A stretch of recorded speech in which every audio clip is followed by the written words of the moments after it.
సామి ఎనలేని దైవమా మమ్ము ఏలుకో మా తండ్రి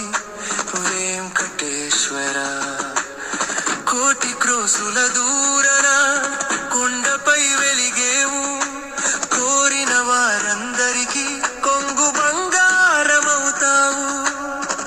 గోవిందుడా మా గోవిందుడా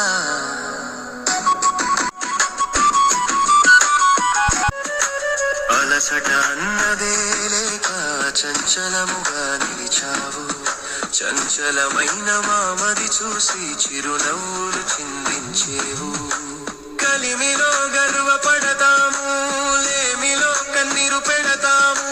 కలిమిలేముల సమదృష్టిని మాకు ప్రసాదించు స్వామి.